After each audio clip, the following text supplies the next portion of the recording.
விஜய் வந்து என்ன டிசிஷன் எடுத்திருக்காருன்னு யாருக்கும் தெரியாது.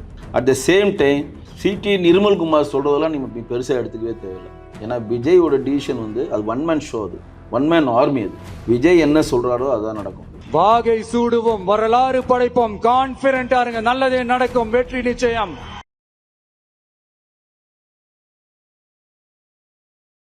நீங்கள் வெளியே வந்துட்டீங்க, எதனா போராட்டம் பண்ணீங்களா? திமுக எடுத்து எதனா பேசுனீங்களா? இல்லை அதிமுக உண்மையான தோணுன்ற நீங்கள் கிரேஸ் ஏற ஏற ஆட்டோமேட்டிக்காக என்ன பண்ணுவாங்களா? ஆட்டோமேட்டிக்காக நீங்கள் வேணும் தவிர்க்க முடியாத சக்தின்னு அந்த கட்சிக்காரங்க நினைக்கணும். அது தனிப்பட்ட கருத்தாக சொல்கிறேன். நீங்கள் எதுவுமே பண்ணல. கட்சியை அம்மா மக்கள் முன்னாடி கட்சி வச்சுக்கிறாரு. இந்த 5 வருஷத்தில் என்ன பெரிய போராட்டங்களுக்கு முன்னெடுத்தாரு? டிடிவின்னு போயிட்டு 18 எம்எல்ஏவோட போனார். இன்றைக்கி எத்தனை எம்எல்ஏ அவர் பின்னாடி இருக்காங்க? ஒரு நாள் நாச்சு டிடிவி ஆகட்டும், நம்ம ஓபிஎன் பன்னீர்செல்வம் ஆகட்டும், அன்வர் ராஜா ஆகட்டும், மனோஜ் பாண்டியன் ஆகட்டும், அன்வர் ராஜாலாம் டிஎம்கேக்கு போயிட்டாங்க. எப்படி இது நாங்கள் ஒருங்கிணைந்த அதிமுக ஒருங்கிணைந்து எப்படி நீங்கள் உருவாக்குவீங்க? என்ன பலம் உங்கள்கிட்ட? என்ன பலம் இருக்கு? நீங்கள் சார் பிரச்சனைக்கு வீதியில் வந்து போராடினாங்களா? கோயம்புத்தூர் பிரச்சனைக்கு வீதியில் இறங்கி போராடினீங்களா? அண்ணா யூனிவர்சிட்டி பிரச்சனை போராடினீங்களா? டாஸ்மார்க் பிரச்சனை போராடினீங்களா? அஜித் குமார் கொண்டாங்களா, அது போராடினீங்களா? விமான சாதனை செத்து போராடினீங்களா? கள்ளச்சாரை எது போராடினீங்களா? எங்கேயுமே போராடலையா? பிஜேபிக்கும் ஏடிஎம்கேவும் டிவிகே அலையன்ஸ் போகுமா? ஒருவேளை அடுத்த அதிமுக ஆட்சி அமைந்தால் துணை முதல்வர் பதவி கேட்கறதுக்கான வாய்ப்பு இருக்கா பாஜக? நீங்கள் சொல்கிற தேமுதிகவுடைய பிரேமலதா அவர்கள் எடப்பாடியோட கூட்டணி சேர மாட்டேன்னு பொதுவெளியில் சொன்னாங்களா?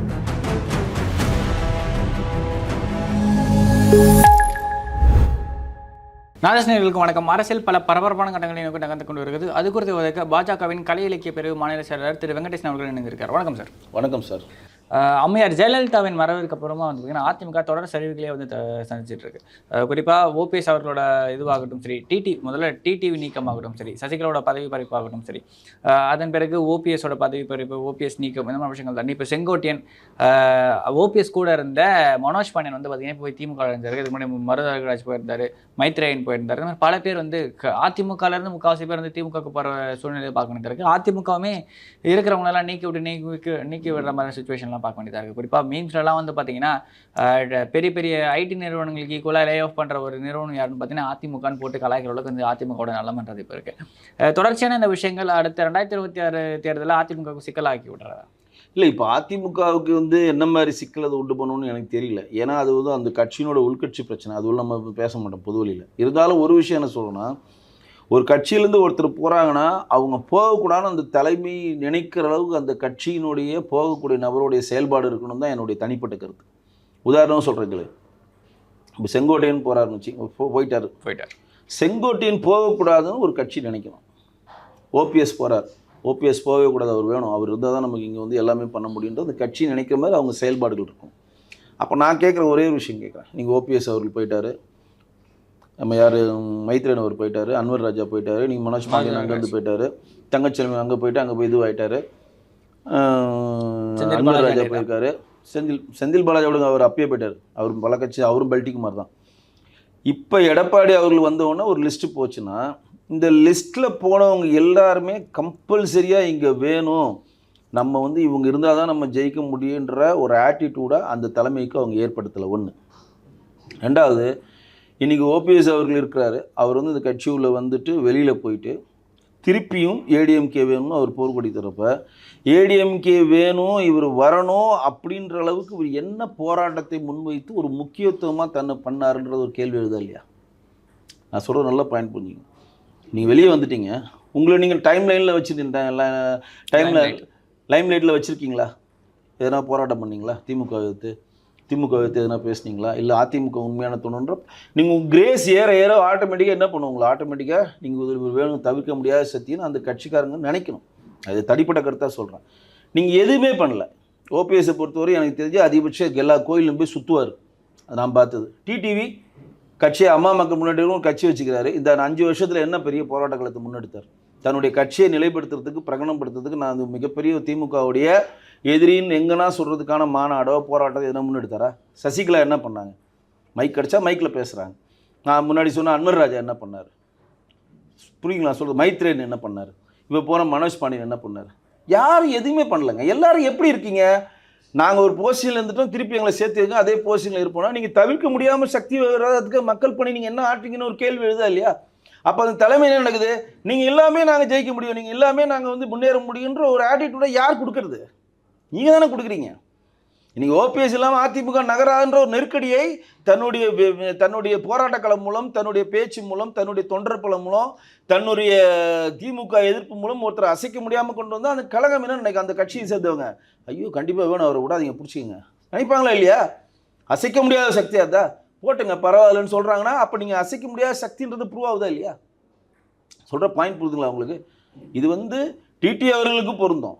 நாங்கள் வந்து தேசிய ஜனநாயக கூட்டணியில் டிடி அவர்கள், ஓபிஎஸ் அவர்கள் எல்லாருமே ஒரு அணியில் இருக்கணும், எல்லாமே திமுக எடுக்கிறவங்க ஒரே லேர்கோட்டில் ஒன்று சேர்ந்து திமுக எதிர்க்கணும் தான் எங்களோட நிலைப்பாடு, மாற்றல. அதனால தான் என்ன தனிப்பட்ட கருத்துன்னு சொன்னேன்.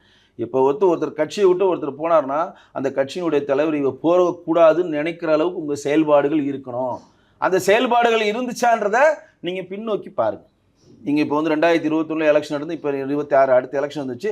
இந்த 5 வருடங்களாக நீங்கள் எத்தனை மாநாடு போட்டிருக்கீங்க, எத்தனை போராட்டம் பண்ணிக்கிறீங்க, எத்தனை திமுக எடுத்து என்ன மாதிரி பேசியிருக்கீங்க, என்னத்தை முன்னெடுத்தீங்க, எப்படி வந்து மக்களிடம் போய் சென்றடைஞ்சிங்க, எவ்வளோ பேரை வந்து நீங்கள் வந்து தொண்டர்களாக இணைச்சிங்க, எல்லாமே இருக்கு இல்லையா? இன்றைக்கி வந்து டிடிவின்னு போயிட்டு 18 எம்எல்ஏவோட போனார். இன்றைக்கி எத்தனை எம்எல்ஏ அவர் பின்னாடி இருக்காங்க?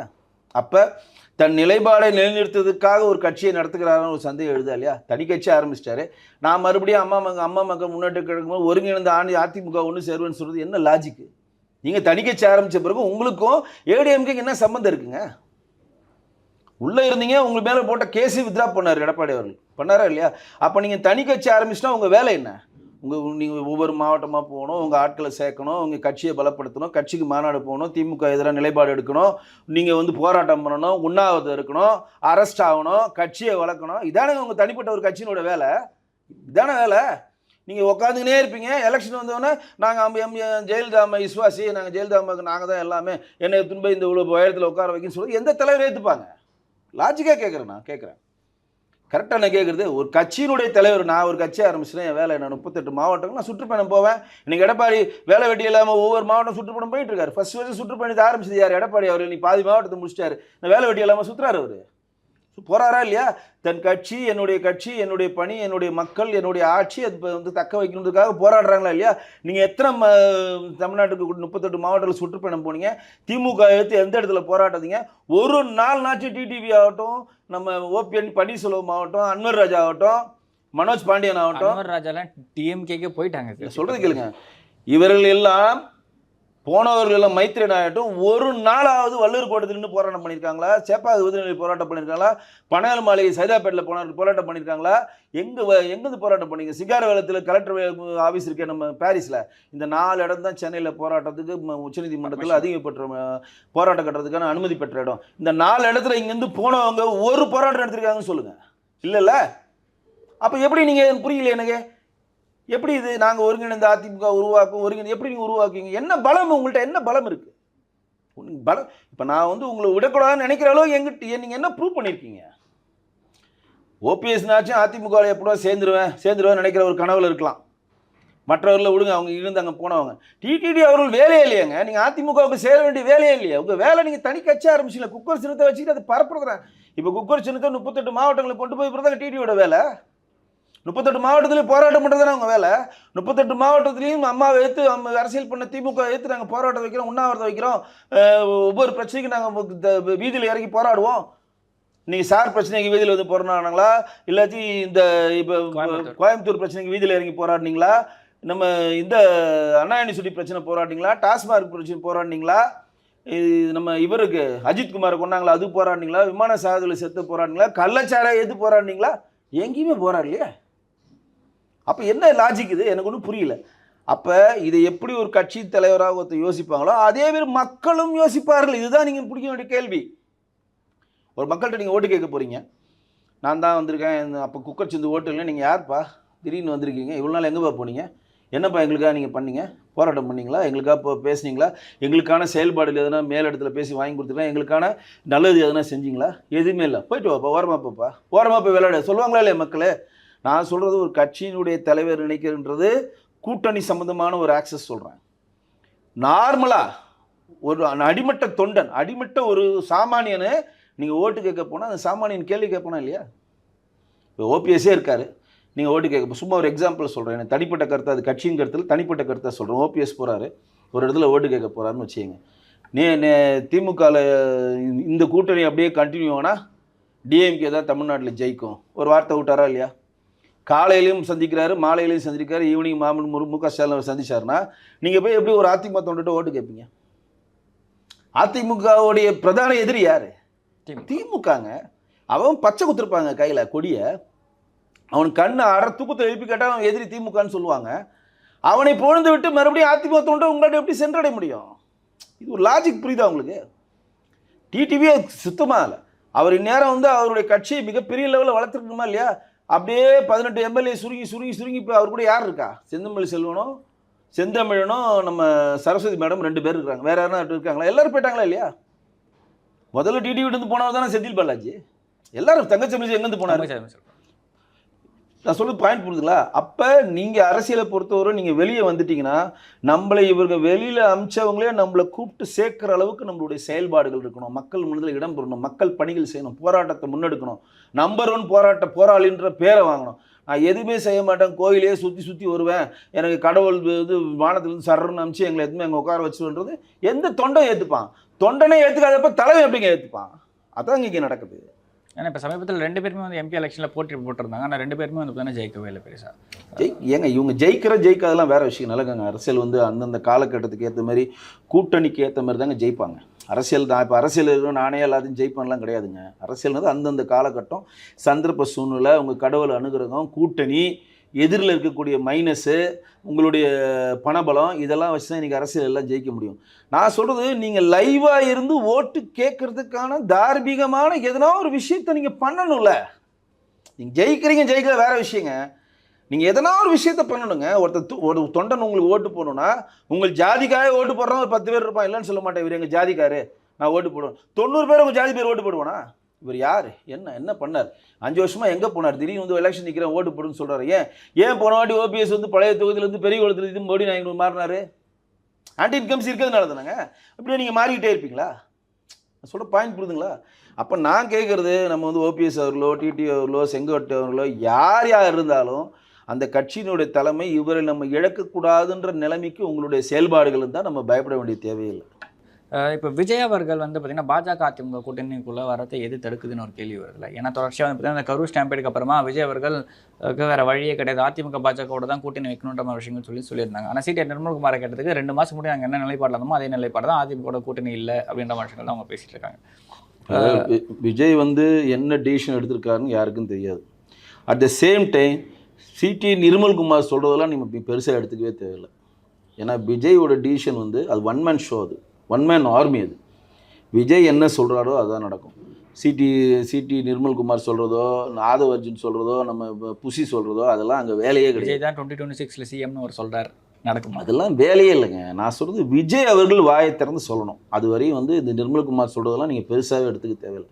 2வது வந்து எப்படியா இருந்தாலும் விஜய் சார் எப்போ சொல்லுவார் நான் எதிர்பார்க்குறேன்னா, எலெக்ஷனுக்கு 1 மாதம் முன்னாடி கூட்டணி வந்து ஃபார்ம் ஆகிறப்ப பொங்கலுக்கு அப்புறம் தான் அவர் வந்து கூட்டணி பற்றி வாயை திறப்பாருன்னு நான் நினைக்கிறேன், தனிப்பட்ட கருத்தாக. ஒருவேளை முதல்வர் பதவி கொடுங்க, 2026 நான் முதல்வராக இருந்துக்கிறேன் அப்படின்ற மாதிரி சொல்லி பிஜேபியும் ஏடிஎம்கேயும் அலைன்ஸ்க்கு அவர் கூப்பிட்டாருன்னா பிஜேபியும் ஏடிஎம்கேவும் டிவிகே அலைன்ஸ்க்கு போக மாட்டோம் ஒரு கேள்வி வருதுல்ல. தேசிய ஜனநாயக கூட்டணியுடைய தமிழ்நாட்டு தலைவர் எடப்பாடி பழனிசாமி, தேசிய ஜனநாயக கூட்டணியுடைய தமிழ்நாட்டு முதலமைச்சர் வேட்பாளர் எடப்பாடி பழனிசாமி, விஜய் அவரை சேர்க்கிறதா வேணான்னு சொல்கிறதா அந்த பவரையும் அமித்ஷா அவர்கள் எடப்பாடி பழனிசாமிகிட்ட கொடுத்துட்டார். ஸோ இதை பற்றி அதெல்லாம் அவங்களுடைய எடப்பாடி பழனிசாமின்னு சொல்லிட்டேனே, நான் சொல்லுங்க, மாண்பு உள்துறை அமைச்சர் பொதுவெளியிலே சொல்லிட்டாருங்க.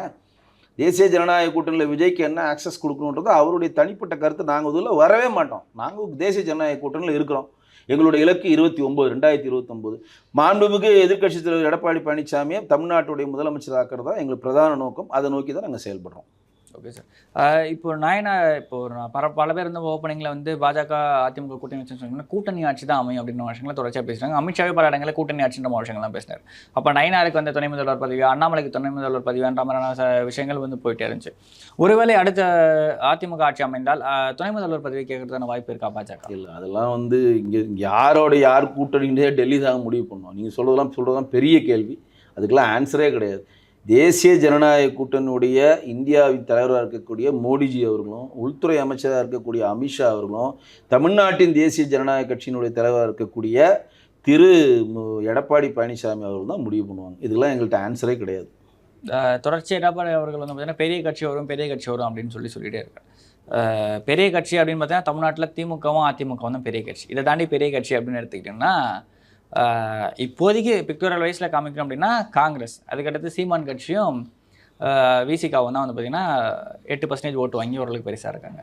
இந்த எந்த கட்சியுமே வந்து நாங்கள் வரோம் அப்படின்ற மாதிரி ஒரு விஷயங்களை சொல்லவே மாட்டாங்க. வரலன்னு சொல்லு எந்த கட்சியும், எந்த கட்சியும் வரமாட்டேன்னு சொல்லிட்டு விசிகா சொல்லிட்டாங்க. விசிகான்றது திமுக கூட்டணி, இந்தி கூட்டணியில் சொல்லிட்டாரு. இந்தி கூட்டணியில் இருக்கிறாங்க. சீமான் வந்து கட்சி ஆரம்பிச்ச இன்னிலிருந்து நாங்கள் எந்த கூட்டணியிலும் தனி கட்சின்னு சொல்லிட்டாரு. நீங்கள் சொல்கிற தேமுதிகவுடைய பிரேமலதா அவர்கள் எடப்பாடியோட கூட்டணி சேர மாட்டேன்னு பொதுவெளியில் சொன்னாங்களா? இல்லை, ஆக்சுவலி என்னன்னா தேமுதிக வந்து பார்த்தீங்கன்னா அவ்வளோ பெரிய கட்சி நம்ம சொல்லிட முடியாது. பெரிய கட்சி சின்ன கட்சி இல்லை, சிறு குச்சியும் பல்ட்டு உதவுங்க, அது பிரச்சனை இல்லைங்க. அன்புமணி அவர்கள் எதனா ஒரு இடத்துல நாங்கள் வந்து தேசிய ஜனநாயக கூட்டணியில் இணையவே மாட்டேன்னு சொன்னாரா? டாக்டர் ராமதாஸ் அவர்கள் சொன்னாரா? கிருஷ்ணசாமி சொன்னாரா? யார் எந்த டிசிஷனும் எடுக்கலைங்க. ப்ராசஸ் போயிட்டுருக்கு. அவங்கவுங்களோட நிலைப்பாடை அந்தந்த தேர்தல் தமிழில் அறிவிப்பாங்க. இது பெரிய கட்சி வரணும்னு சொல்கிறது, பெரிய கட்சியில் எந்த கட்சியாக இருந்தாலும் திமுக எதிர்க்க மனநிலையில் இன்றைக்கி யார் இருக்கிறது? இன்னைக்கு வந்து தாவேகா மட்டும்தான் திமுகவை முழு தீர்க்கமாக எடுக்கிற மனநிலை இருக்காங்க. அன்புமணி தொடர்ச்சியாக திமுக ஆப்போசிட் எங்கள் கூட்டத்தில் தாங்க இருக்கிறாரு, வெளியே போலையே அவர். தேசிய ஜனநாயக கூட்டம் நாங்கள் வெளியே வந்துட்டோன்னு அவர் இன்னும் சொல்லலையே. அவங்க அப்பா அம்மாவும் கூட சண்டை இருக்காது, தனிக்கதை. ஆனால் தேசிய ஜனநாயக கூட்டத்தில் தான் இருக்கிறாங்க இன்றைக்கி வரைக்கும். இன்றைக்கி வந்து நான் அந்த கூட்டணி வெளியே விடனா அவர் ஏன் திமுக எடுத்து அறிக்கை விடுறாரு? ஏன் அவர் அனைத்து கட்சி கூட்டத்துக்கு ஸ்டாலின் அவர் கூப்பிடாம விடுறாரு? சார், திமுகவில் இருக்கிறப்பவே திமுக எதிர்த்து அறிக்கை விட்ட கட்சி தான் பாமக. பல இடங்களில் நம்ம பார்த்துருக்கோம் ராமதாஸ் அவர்கள் என்னென்ன பண்ணியிருக்காருன்ற விஷயங்கள் பழைய வரலாறு. அதெல்லாம் இப்போ சமீபத்தில் வந்து பார்த்தீங்கன்னா பாமக எம்எல்ஏ அருள் மீது வந்து பார்த்தீங்கன்னா அன்புமணியோட ஆதரவுகள் தாக்குதல் நடந்ததாக வந்து ஒரு செய்தி வெளியே இருந்துச்சு. அருள் அவர்கள் சொல்கிறதுமே அதுதான் சொல்கிறார். அன்புமணியோட தூண்டுதலின் பேர் தான் அந்த தாக்குதலாம் நடத்துகிறாங்க அப்படின்னு சொல்லிட்டு. என்ன, அதாவது அன்புமணி தூண்டுதல் நடந்ததோ இல்லை தூண்டுதல் இல்லாமல் நடந்ததோ எது நடந்தாலும் மாண்புமிகு சட்டசபை உறுப்பினர்கள் தாக்குதலாம் வன்மையாக கண்டிக்கத்தக்கது. அதெல்லாம் மாற்றே கிடையாது. எதிராளியை வந்து அடிப்பதனால எந்த பிரயோஜனம் கேட்குறாரு. அது ஆர்வக்குறாரில் அங்கே இருக்கக்கூடிய இளைஞர்கள் செய்வாங்க. அது கண்டிக்கப்படணும், அது மாற்றப்படணும். இது வந்து அவங்க கட்சியோட உட்கட்சி பூசலாக இருந்தாலும் பொது வழியில் வரப்போ அந்த கட்சியை பலவீனப்படுத்தி தான் நம்ம பொது வழியில் வைக்கிறோம். அது கட்சியினுடைய ஒற்றுமையை பலகீனப்படுத்தும். அதை வந்து தவிர்க்கப்படணும். சரிங்களா? ரெண்டாவது வந்து இன்றைக்கு கூட்டணியுள்ள தேசிய ஜனநாயக கூட்டணியில் விஜய் சார் வரணும் அப்படின்றது அதிமுகவோட நிலைப்பாடு. ஏன் பிஜேபி நிலைப்பாடு? பிஜேபி நிலைப்பாடு வந்து விஜய் வரணுன்றது நிலைப்பாடு இல்லை.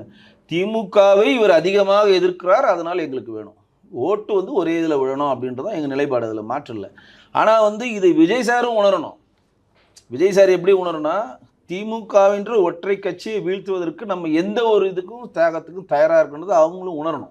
கொள்கை எதிரி பாஜக அப்படின்றாரு. ஒருவேளை பட்ச செயல் திட்டு தானங்க. இல்லை சார், ஒரு சில பேர் வந்து ஊடகத்தில் இருக்கிற விஷயம் என்னன்னு பார்த்தீங்கன்னா பாஜக இல்லைன்னா அதிமுக ஓகே அப்படின்ற மாதிரி தான் விஜய் யோசிக்கிறாரு அப்படின்ற மோஷன். அது வந்து அது ஜான் சொல்கிறாரு அப்படின்னு சொல்லி இவங்க சொல்கிறாங்க. அது எந்தளவு உண்மைன்னு எனக்கு தெரியல. இன்றைக்கு மேத்தமெட்டிக்கலோ அர்த்தமெட்டிக் படி பார்த்தீங்கன்னா போன எலெக்ஷனில் 2024 நாம் 18% நம்ம வென்றெடுத்தோம் கூட்டணியோட. அவங்க 22% வென்றெடுத்தாங்க. 40 நம்ம தெளிவாக இருக்கும். மேத்தமெட்டிக்கலாக ஜெயிக்கிறதுக்கு தேவையான 35%க்கு மேலே 5% எக்ஸ்ட்ராவே இருக்கிறோம். இதுக்கு மேலே எந்தெந்த கட்சி உள்ளே வருதோ நமக்கு அது ப்ளஸ் தான். சரிங்களா? இது வந்தால் தான் அதுன்ற கான்செப்ட்லாம் கிடையாது. ஆனால் புது பிளேயர் ஒருத்தர் வராருல. ஆனால் அதுதான் சொல்கிறேன். எப்போதுமே பாருங்கள், திமுக வந்து எப்போதுமே வந்து தான் பலகீனமாக இருக்கிறப்ப புது பிளேயரில் உள்ளே கொண்டு வருவாங்க. விஜயகாந்தை கொண்டு வந்தது அப்படி தான், சரத்குமார் கொண்டு வந்தது அப்படி தான், கமலஹாசனை கொண்டு வந்தது அப்படி தான், விஜயும் அந்த மாதிரி டைமில் தான் வந்திருக்காரு. அந்த ஆன்டி இன்கம்சி ஓட்டை டைவெர்ட் பண்ணுறதுக்கான ஒரு பிளேயர் உள்ளே வருவாங்க. போன வாட்டி கமல் வந்து நம்மளோட ஓட்டை பிரிக்கிறியா இல்லையா? போனாடி பிரிச்சா இல்லையா மக்களுக்கு? அவருக்கும் புண்ணியம் இல்லாமல் நமக்கும் புண்ணியம் இல்லாமல் நாடாளுமன்ற எலெக்ஷனில் முழு ஓட்டையும் எடுத்துன்னு போய் டிஎம்கே வென்றெடுத்தாங்களா இல்லையா? அது மாதிரி வருவாங்க. அது அரசியலில் பண்ணுவாங்க.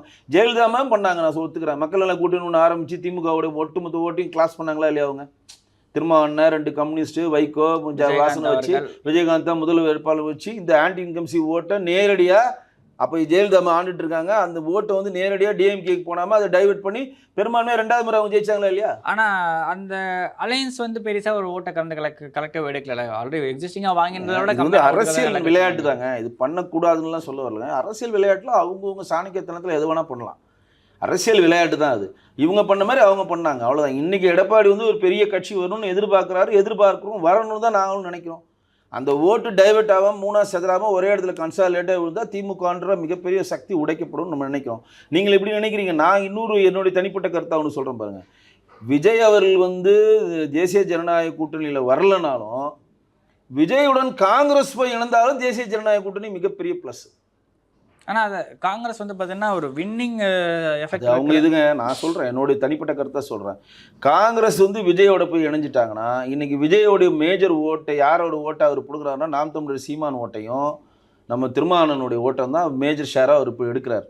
அப்போ ஆட்டோமேட்டிக்காக திருமாவளவன் நினைப்பாருன்னா இங்கே போயிட்டா உடைபடுன்னு சொல்லிட்டு காங்கிரஸோடு சேர்ந்து நம்மளும் போயிடுவோம், திருமாவளவன் இங்கே வந்துடுவார். ஸோ இந்த பலம் ஸ்ட்ராங்காக ஆகிறப்ப இந்த ஆன்டி இன்கம்சி ஓட்டு மிகப்பெரிய லெவலில் நமக்கு வந்து யூஸ்ஃபுல் ஆகும். அப்போ ஆட்டோமேட்டிக்காக அந்த ஓட்டு சேர்றப்போ நமக்கான ஓட்டு நமக்கு கிடைக்கும். அப்போ திமுகவுடைய பலத்தை, கூட்டணி பலத்தை நீங்கள் குறைச்சிங்கன்னா அந்த சீட்டுக்கிட்டு பலன்னு போயிடும். சீப்பாயிடு திமுகன்ற ஒரு கட்சி எல்லாம் காண போயிடும். இதே நடந்தால் நான் சொல்றது, நான் என்னுடைய தனிப்பட்ட கருத்தா சொல்றேன். இதே மாதிரியான ஒரு ஸ்ட்ராட்டஜி தான் போன 2024 எலெக்ஷனுக்கும் பேசப்பட்டுச்சு. ஒரு பக்கம் பாஜக வந்து பல கட்சிகளோட சேர்ந்து தனியாக நினைச்சு அரசியலோட காங்கிரஸும் விசிகாவும் வந்துடும், திமுக தோத்துரும், அதிமுக காங்கிரஸ் கூட்டணி வின் பண்றோம் அப்படின்ற மாதிரி. இப்போ அதே மாதிரி தான் காங்கிரஸும் விசிகாவும் வந்து என்ன நடக்கலாங்க, இல்ல நடக்காதுன்னு சொல்ல முடியாது. அண்ணா அறிவாலயத்துல மிரட்டி போய் வாங்கலையா, ப. சிதம்பரம் வாங்கினாரா இல்லையா, இந்த 2G வழக்க காமிச்சு என்ன வேணா அரசியல் நடக்குங்க. அரசியல் அப்போ கூடா நட்பு கேடா முடியும்னு கலைஞர் சொன்னாரா, காங்கிரஸுடன் ஒட்டு இல்லை உறவும் இல்லைன்னு கலைஞர் சொன்னாரா, துரைமுருகனும் கே நேரு சொல்லியா, இந்த பொதி மாட்டை நாங்கள் ஏன் முதுகில் சுமக்கணும்னு சொல்லியா காங்கிரஸை. எது வேணால் அரசியல் நடக்குங்க.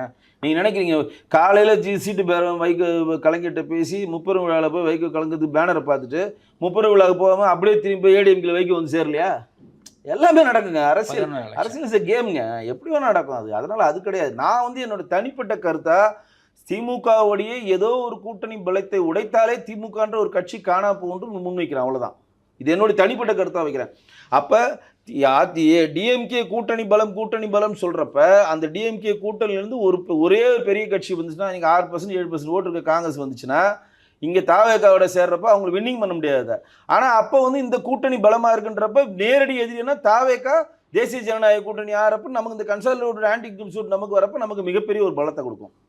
அப்போ இந்த திருமாவளவன் என்ன பண்ணுவார், சேஃப் கார்டு நம்ம போயிடலாம், நம்ம எம்எல்ஏ ஆகிடலாம், ஏன்னா நம்மளோட பெரும்பான்மை ஓட்டி விஜய் தான் வச்சிருக்காருன்னு அவர் அங்கே நகர்ந்துறப்ப இங்கே ஒரு கட்சியே ஒன்று இல்லாமல் போய் டோட்டலாக எலெக்ஷனுடைய கேம்பெயினே மாறிடும். மாறி அது நடக்குமான்னு தெரியாது, என்னோட அனுகூலமாக சொல்கிறேன், அவ்வளோதான். நடந்த பிஜேபிக்கு சந்தோஷம். ஆமாம், சரி, ஓகே சார். இவ்வளோ நேரம் உங்களோட பண்ணானே தேங்க்யூ. நன்றி.